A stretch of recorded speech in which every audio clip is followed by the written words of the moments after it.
Ju e dini se muslimanët i kanë vetëm dy festa, pra, i vjetore. Muslimanët i kanë vetëm dy festa vjetore dhe kanë një fest javore, nëse mund ta quajmë kështu, pra, ditën e Xhumë. Ditën e Xhumë. Dhe Ibn Khuzejme, në lidhje me atë sa quhet fest dita e Xhumë apo jo, e cek një hadith. Një hadith pra ku e vërteton se lejohet që dita e Xhumës quhet fest, edhe pse nuk është transmetuar që t'ja urojmë njëri tjetrin për hajër ditën e Xhumës, mirë po mund të konsiderohet si fest, për shkak se besimtari kërkohet prej tij që të vesh tesha të reja, pastrohet dhe të shkojë të falë një namaz që është i veçantë për atë ditë, e që është namazi i Xhumës, pra. Andaj nga kjo del në përfundim se festat vjetore të muslimanëve janë dy: Fitr Bajrami, Kurban Bajrami, dhe festa javore e muslimanëve është dita e Xhumës, pra. Andaj është më e mira që një shtet që është musliman ta bëjë ditë pushimi ditën e Xhumës, do të thonë ditën kur është si festë e muslimanëve, edhe pse edhe në atë ditë lejohet që të punohet, siç e përmend Allahu subhanahu wa taala në surën Xhuma, kur të kryhet namazi, shpërndajeni nëpër tokë dhe kërkojeni riskun që ka caktuar Allahu subhanahu wa taala. Andaj këtu është më rëndësi që të përmendet se muslimanit nuk i lejohet që të festoj fest tjetër përveç këtyre dy festave. Muslimani e ka të ndaluar që të festoj dhe është i panevojshëm për festimin e këtyre festave tjera. Nëse marrim për shembull ditën e gruas, ose ditën e nënës, ose ditën e 8 marsit, muslimani nuk ka nevojë për një festë të tillë, sepse e din se xheneti është në këmbët e nënës. Andaj 360 ditë tërë vitin duhet ta respektoj nënën, duhet t'i çojë dhurata nënës, apo duhet ta sillet mirë me gruan e tij, sepse pejgamberi alayhis salam ka thënë, më i miri prej jush është ai që sillet më së miri me familjen e tij, me gruan e tij. Po ashtu pejgamberi alayhis salam sa i përket vajzave ka thonë se kush i rrit 2 vajza dhe i edukon si duhet, do të futet në xhenet sebeb tyre. Pra, femra në islam përgjithësi është e nderuar si nën, si vajzë dhe si grua. Andaj nuk ka nevojë që ta caktojmë një ditë të veçantë për gruan për shembull, ose për nënën. Nuk ka nevojë, sepse kjo kërkohet për muslimanit për çdo ditë, dhe do të ishte padrejtësi sikur të nderohej femra dhe gruaja vetëm një ditë brenda vitit. Do të ishte padrejtësi. Po ashtu edhe dita e mësuesit, për shembull, që është një ditë para 8 marsit, 7 marsi. Nuk ka nevojë që ne muslimanët ta caktojmë një ditë, sepse ai është i nderuar tek ne, është i respektuar. Është pra në një shkallë shumë të lartë tek muslimanët. Siç ceket prej shumë prej dietarëve të tabiinëve dhe të selefit, se kanë thonë kush më mëson një dituri, unë jam i gatshëm ti shërbej atij tërë jetën time, sepse më ka mësuar një dituri të dobishme. Dhe realiteti tash në këtë kohë është se një ditë ndoshta e respektojmë mësuesin, pastaj tërë vitin pyetni vetë mësuesit se çfarë gjendje është nëpër shkolla, nëpër klasa, pra. Shumë pak ka respektim. Andaj nuk kemi nevojë për këto formalitete, po duhet të përmbahemi esencës. Kjo është sa i përket festave. Nuk lejohet pra që të festohen festa të tjera. Nuk lejohet që të veçohen, që të madhrohen, po duhet gjatë tërë vitit. Gjitha këto festa të tjera që nuk janë në esencë haram pra në islam, këto duhet gjatë tërë vitit të kultivohen pra këtë gjëra. Pastaj prej veçorive të festave të islamit, bajrameve, është se vinë në kohë të ibadeteve të mëdha. Bajrami i Fitrit vjen pas përfundimit të agjerimit. 30 ditë agjerim pas përfundimit vjen bajrami i Fitrit. Kurban Bajrami vjen në kohën kur haxhilerët bëjnë haxh. Pra në kohë të bekuar, të bereqetshme. Andaj kjo veçori është se pra është një festë që bëhet mbas një ibadeti shumë të madh. Njëra është pas Ramazanit, tjetra është pas apo gjatë kryerjes së haxhit. Pra këto janë dy festa që kanë qëllim fisnik, qëllim të lartë, dhe që kryhen në mënyrë fisnike. Si e festojnë muslimanët Bajramin? duke vizituar farefisin, duke haruar njëri tjetrit dhe duke bërë ibadet Allahut subhanahu wa taala. Nuk e festojnë me dehje, me alkohol apo me haramllëqe. Nuk e festojnë pra. Festa është fisnike dhe mënyra e festimit është pra në nivel të lartë. Nuk është mënyrë e ulët shtazarake pra e festimit të këtyre festave. Pastaj Bajrami duhet dihet se i shfaq dy veçori të mëdha të muslimanëve, dy karakteristika, e ajo është uniteti dhe solidariteti. Uniteti sepse këto festa në esencë duhet jenë për gjithë muslimanët, dhe spaku në një vend janë të unifikuar në këtë festë. Nëse ka ndodh keq kuptime pra në mes të gjitha shteteve në botën islame, ndahen ndoshta në dy grupe, disa e festojnë një ditë para, disa një ditë mbas, mirë po në përgjithësi ata që janë në vend unifikohen. Po edhe kjo që është me shtetet problemet, edhe kjo duhet zgjidhet, sepse nëse më herët ka qenë problem bartja e informatave, dikush prej muslimanëve ka pa hanën, mirë po nuk kanë pas mundësi t'ua transmetojnë këtë për shembull, nëse e kanë pa nga dishullin arabik, s'kan pas mundësi t'ua transmetojnë në Sham atje, ose në Maghrib apo në Maroko, siç njihet. Nuk kanë pas mundësi të komunikojnë se është pa me një vend. Andaj edhe ata nëse e kanë pas motin e keq për shembull në atë vend, nuk është duk hana, e kanë plotësuar datën dhe ka ndodhur ky keqkuptim, ky mospajtim themi. Ama ka qenë i arsyetuar, mospajtim i arsyetuar, ndërsa tash nuk arsyetohet. Edhe pse vendosin, mirë po nuk si do të arsyetosh. Ata muslimanët atje po dëshmojnë se e kanë pa hanën, ose se duhet plotësohet. Atëherë si do të arsyetosh? Si do të arsyetosh pra? E sidomos llogaritja me kalendar nuk është pra bazë të cilës duhet të mbështetemi. Baza është shikimi. Qoftë me sy të lirë, qoftë me mjete, mirë po baza është shikimi me sy. E jo llogaritja para një vjeti, për shembull, një vjet para të caktohen festat. Kjo është gabim. Kjo është veçoria e parë. Pra veçoria e dytë është solidariteti. Edhe te Bajrami i parë, te i Fitrit, edhe te Kurban Bajrami, muslimanët solidarizohen me nevojtarët, me të varfrit, ju ndihmojnë. Te i pari e kemi fitrin, fitrat që jepen pra në formë të ushqimit. Te i dyti e kemi mishin. Një pjesë, 1/3 e mishit kurbanit duhet t'ju veçohet të varfërve. Këto pra ishin përgjithësi karakteristikat kryesore apo veçoritë kryesore të bajrameve në përgjithësi. Tash do t'i përmendim dispozitat e Kurban Bajramit. E para prej tyre janë tekbiret që të madhërohet Allahu subhanahu wa taala. Thot Allahu i lartësuar: "Wadhkurullaha fi ayamin ma'dudat", dhe ju përmendjeni Allahun në ditë të caktuara. Thon dietarët, këto ditë caktuara janë dita e Kurban Bajramit edhe 3 ditë pas, apo ditët e Teshrikut, kur haxhilerët qëndrojnë në Mina. Dita 11, 12 dhe 13 e Dhulhijhes. Këto janë ditët e caktuara që i ka përmend Allahu subhanahu wa taala. Forma e tekbirit që është transmetuar nga pejgamberi alayhis salam është Allahu akbar, Allahu akbar, la ilaha illa Allahu, Allahu akbar, Allahu akbar walillahil hamd. Kjo është njëra formë duke thënë 2 herë Allahu akbar. Ka edhe një formë tjetër duke thënë 3 herë Allahu akbar. Allahu akbar, Allahu akbar, Allahu akbar, la ilaha illa Allahu, Allahu akbar, Allahu akbar, Allahu akbar walillahil hamd. Do të thonë të dyja janë të transmetuara nga pejgamberi alayhis salam. Edhe 2 herë thuash Allahu akbar, pastaj la ilaha illa Allah, edhe 3 herë thuash pastaj atë, nuk është problem pra. Cila do formë që të praktikohet nuk është problem.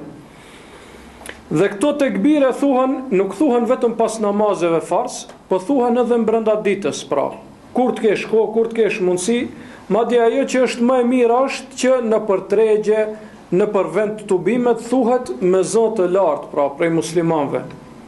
Nëse kjo në këtë kohë ndoshta është pak problematike, spaku në vetvete muslimani duhet që t'i shpeshtoj thënjet e këtyre tekbireve, duhet që t'i thoj më shpesh, jo vetëm pas namazit fars. Dhe ajo tjetra që duhet përmendet këtu është se pas namazit fars më e mirë është që secili vetë t'i thoj tekbiret. Kjo është suneti i pejgamberit alayhis salam, e jo në formë kolektive. Kjo nuk është transmetuar nga pejgamberi sallallahu alaihi wasallam. E përmendin dietarët urtësinë pra e tekbireve në Bajram. Dhe thonë se urtësia e kësaj është që të shfaqet kjo fe, do më thonë që të shfaqet haptazi feja Allahut subhanahu wa taala, dhe që të largohet ndikimi i shejtanit, sepse është vend tubimi i madh, të bëhen shumë njerëz në haxh atje, të bëhen shumë njerëz, po edhe këtu, pra njerëzit janë shfaqen pak më ndryshe se sa në ditët tjera, ka më shumë kallabllok. Andaj që të largohet ndikimi i shejtanit, duhet të përmendet sa më shumë Allahu subhanahu wa taala. Dhe këtë pra mund ta përmendim me një shembull, shembulli i haxhit. Paramendoni 3 milion njerëz ose 4. 3 milion, 4 milion njerëz në një vend shumë të ngushtë mbledhen, në një vend shumë të vogël për 4 milion njerëz. Mirë po nuk ka incidente, nuk ka vrasje, nuk ka vjedhje, nuk ka pirje të alkoholit, nuk ka dehje, nuk ka konsumim të drogës, nuk ka amoralitet. Në përbërloqe nuk sheh, Allahu ju nderoft, kondoma. E gjë cila ndodh pra në përtubimet të mëdha të qafirave, të gjithat zezat ndodhin, gjithat këqijat. Pse? Sepse ndikimi i shejtanit tek ata është i fuqishëm, ndërsa te muslimanët jo. Andaj secili i cili e sheh me sy pra të drejt këtë ndodhi, e sheh se kjo është mrekulli prej Allahut. Gjithaj kallabllok mbledhen, gjithë ato njerëz, edhe asnjëri mos të kesë edhe një problem, pra mos ndodhe incident, çdo gjë të shkojë ashtu si duhet, me rregull. Kjo pra është mrekulli prej Allahut subhanahu wa taala që e tregon se për shkak përmendjes dhe ibadetit të Allahut largohet ndikimi i shejtanit. Po edhe te ne njerëzit e vrejnë se në Bajram është larguar ndikimi i shejtanit. Njerëzit janë më të gëzuar, më shumë pra e duan njëri tjetrin, më mirë sillen me njëri tjetrin e kështu me radhë. Gjëja e dytë që bëhet në këtë Bajram është therrja e kurbanit. Padyshim nga kjo dhe ka marrë emrin Kurban Bajrami sepse therret kurban. Dhe therrja e kurbanit, wallahu taala alem, edhe pse ka dy mendime në këtë çështje, mirë po mendimi më i saktë është se ai që ka mundësi e ka obligim. Ai i cili ka mundësi i ka pra paret e një kurbanit dhe me këtë obligohet një krye familjar, obligohet me një dele ose një dash për gjithë familjen e tij. Pra babai për gruan dhe fëmijët e tij obligohet me një kurban, me një kurban. Nëse janë dy vëllezër, të dytë kanë rrogat e veta, të dytë kanë familjet e veta, atëherë vëllezërit pra secili obligohet për familjen e vet, për atë që ka obligim. Dhe lejohet që në kurbanin më të madh që është lopa ose delja të marrin pjesë 7 familje. Nuk është 7 veta, pra nëse një prind e ka gruan dhe i ka 5 fëmijë, ki bëhet 7 veta, ashtu. Këti i mjafton një dash ose një dele. Kur themi 7 veta, nuk themi 7 veta që ai ka obligim të ushqej, sa ai ka obligim gruan dhe fëmijët e vet të ushqej. Jo, po 7 persona që e kanë obligim pra kurbanin. Dhe kurbani bëhet prej behimetul an'am. Gjuhën arabe i thuhet behimetul an'am, e që është devja, lopa, delet apo dhent dhe cjapet.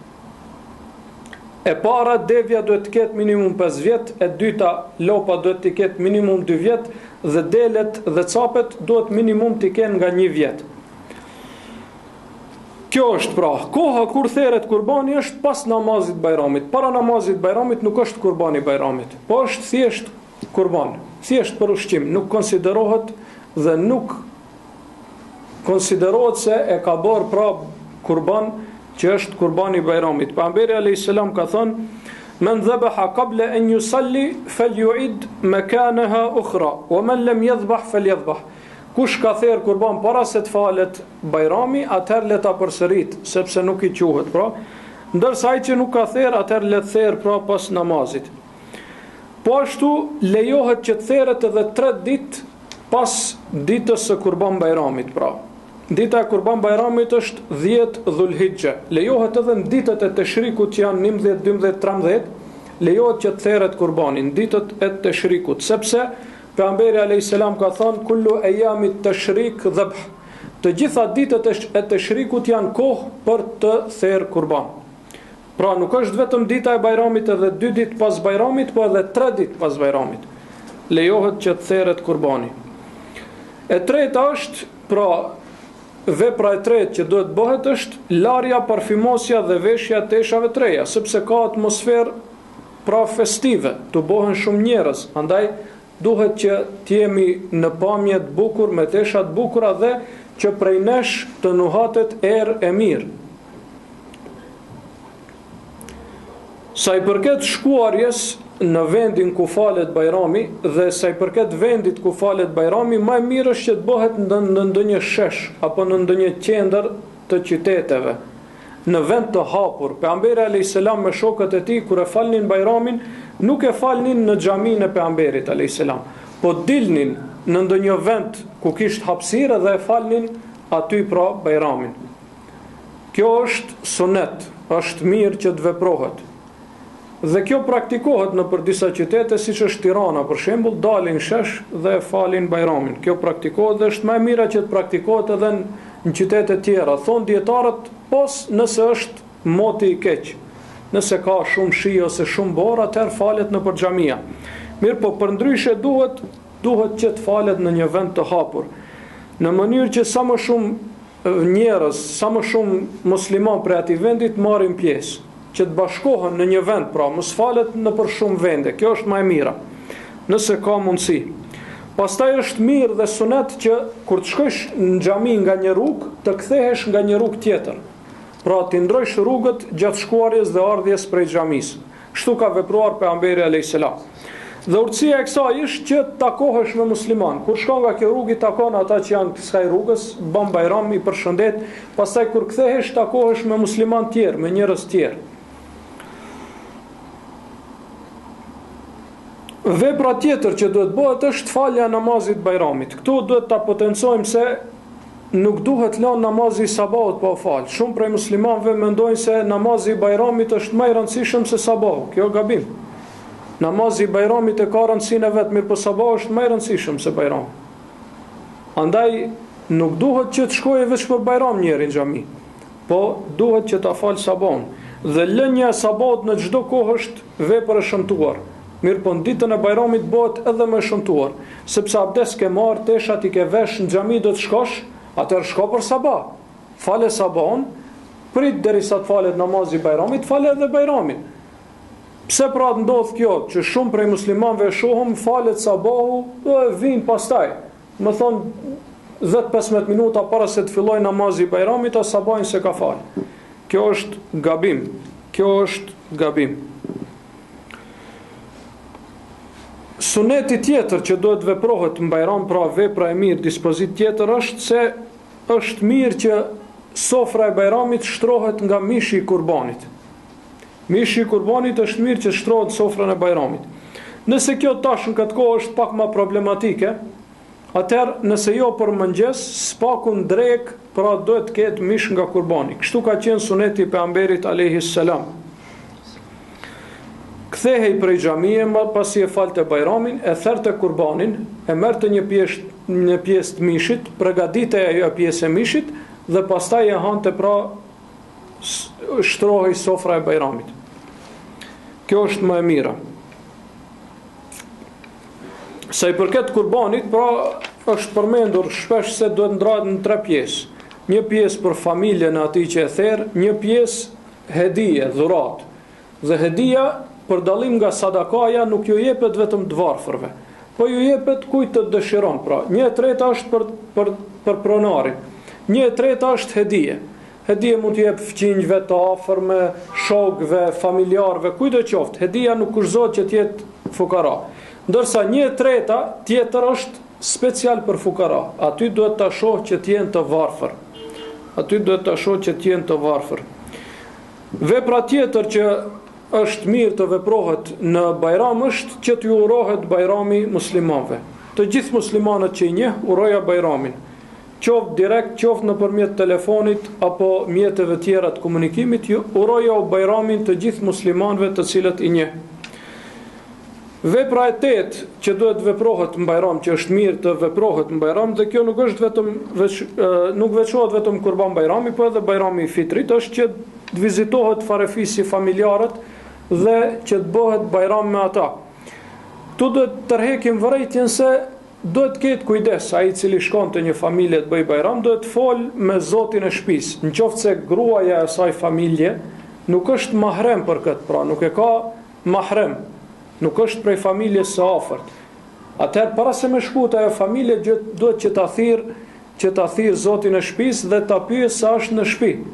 Në mënyrë që mos ndodh ky gabim i madh që ndodh tek nën bajram, burrat e kësaj shtëpie shkojnë bëjnë bajram me gratë e asaj shtëpie dhe burrat e asaj shtëpie vinë me gratë e huaja te kjo shtëpia bëjnë bajram. Ndoshta ajo gruaja është shumë larg, nuk është familje e afërt. Kjo është gabim. Pra, ose të shkohet familjarisht, dikush pret diku të shkoj, ose kur të shkohet duhet të jetë ai burri prezant, jo të bësh bajram me gratë e tij, domethënë kjo është gabim. Kjo është gabim, edhe pse për fat keq ndodh shumë. Nëse janë familjar ato gratë, ka hall, teze, motor, kështu me radhë, atë nuk është problem. Mirë, po flasim për gratë më të largta, pra më të huaja. Dhe vërejtja e fundit që duhet bëhet që kjo është më shumë si vërejtje, nuk është që duhet bëhet, por që nuk duhet bëhet, është që mos bëhet festimi i bajramit me haram. Tash çka nuk ndëgjon njeri, diskoteka organizojnë bajram party, naudhu billah. Prej kur kjo, ose në restorant organizojnë bajram me këngëtar dhe me përzierje të burrave grave dhe me alkohol. Nuk festohet kështu bajrami. Nëse dëshiron të festosh, spaku mos e bën bajram këtë punë. Kjo është hala më e keqe. Kjo është si të shkosh te dikush në shtëpi, ti shkosh edhe ta pshtysh në fytyrë. Ti po e feston festën e Allahut duke i bën mëkat Allahut. Kjo është shumë vepër e shëmtuar. Andaj kjo, po edhe urimi, zakonisht prej firmave, prej institucioneve kur ju urojnë muslimanëve bajramin, kjo ndodh me klipa muzikor, që ndoshta dalin femrat zhveshura, apo fjalët janë, apo përmendet rakia, apo përmenden haramet, immoraliteti, nuk urohet kështu bajrami. Këto pra janë vepra që nuk duhet t'i bëjmë, që duhet t'ju largohemi, sidomos gjatë bajramit. Tash kemi arritur tek pjesa e fundit e këtij dersi, që është vlera e haxhit. Pasi që thamë këtë kohë, muslimanët nga të gjithë vendet e botës shkojnë Mekë për ta kryer haxhin. Andaj është mirë që të potencohet kjo dhe t'ju rikujtohet muslimanëve që nuk e kanë kryer haxhin, që ta kryejnë apo ta bëjnë jetë dhe të përgatiten për vitet e ardhshme që ta kryejnë. Sepse ai i cili e ka niyet sinqerisht ai përgatitet, edhe nëse i shkon përgatitja 2-3 vjet, domethënë përgatitet seriozisht. Pejgamberi alayhis salam për vlerën e haxhit dhe umrës ka thonë: "El umratu ila el umrati kafaratun lima bainahuma, wal hajjul mabrur laysa lahu jazaa'un illa al janna." Ka thonë pejgamberi alayhis salam, umrja deri në umre është kefare, falje mëkateve në mes të umrës së parë dhe të dytës. Ndërsa haxhi i pranuar nuk ka shpërblim tjetër përveç se xhenetit. Haxhi i pranuar nuk ka shpërblim tjetër përveç se xhenetit. Dhe ka thonë pejgamberi sallallahu alaihi wasallam: "Men hajja falam yarfuth walam yafsuk raja ka yawmi waladathu ummuh." Kush bën haxh duke mos i thyer rregullat e haxhit, do të kthehet si në ditën kur e ka lind nëna e tij, pra i pastërt prej mëkateve. Dhe thot pejgamberi sallallahu alaihi wasallam: "Tabi'u bayna al-hajj wal-umrati fa innahuma yanfiyan al-faqra wadh-dhunub kama yanfi al-kayr khubth al-hadid wadh-dhahab wal-fidda." Bëjeni haxhin dhe umrën njëra pas tjetrës, pra pasojeni në mes haxhit dhe umrës njëra pas tjetrës, sepse ato tabiu, do më thonë sa ta kryesh haxhin, krye haxhin tjetër. Bënë njëra pas tjetrës.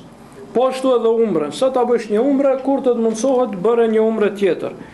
Pse? Sepse e largojnë, pejgamberi alayhis salam ka thonë, e largojnë varfërinë dhe i largojnë mëkatet ashtu siç e largon zjarri, pra pa pastërtinë e hekurit, e arit dhe të argjentit. Jo vetëm mëkatet, po edhe varfrin, haxhi dhe umrja e largojnë, pra. Në mënyrë që ata që shkojnë mos të ndihen se kanë humbur, jo vallai, kanë fituar, prej këtij ibadeti dhe do t'ju shtohet bereqeti në pasurinë e tyre. Pastaj thot pejgamberi alayhis salam: "Wa laysa lil hajjati al mabrura jazaa'un illa al janna." Dhe haxhi i pranuar s'ka shpërblim tjetër përveç xhenetit. Nuk ka shpërblim tjetër për haxhin, vetëm se xheneti. Andaj kujt i pranohet një haxh i kryer, ai inshallah taala e ka të garantuar xhenetin. Për këtë shkak nuk i takon muslimanit që ta anashkaloj këtë ibadet. Në momentin që i ofrohet mundësia, pra, në momentin që i ofrohet mundësia, nuk ka borxhe të mëdha, ka pasuri tepër sa për ta kryer këtë ibadet, duhet që ta bëj, sepse Allahu subhanahu wa taala thot: "Walillahi 'ala an-nasi hijjul bayti man istata'a ilayhi sabila." Dhe për hir të Allahut, njerëzit e kanë obligim që të bëjnë haxh në Qabe ata që kanë mundësi. Në fund të përmendim një fjalë të Omerit radiallahu anhu, të khalifës së dytë, i cili gjatë kohës së khilafetit të vet i ka dërguar disa në punës të vet, disa njerëz special që për t'u akumtuar të tjerëve mesazhin të cilin ai ka deshur t'u çojë për haxhin. Në këtë mesazh shkruante kush ka mundësi, pra thuajuni njerëzve. Omeri po ju thot punëtorëve, shkoni në për gjitha vendet ku ka musliman dhe transmetojani këtë amanet prej meje. Kush ka mundësi të bëj haxh dhe nuk e bën, kur t'i vi vdekja, le të zgjedh, se a don të vdes si jahudia, si krishter. Omeri radiallahu ka thonë këtë fjalë, pra, që do me thonë se lënja e haxhit është prej mëkateve shumë të mëdha.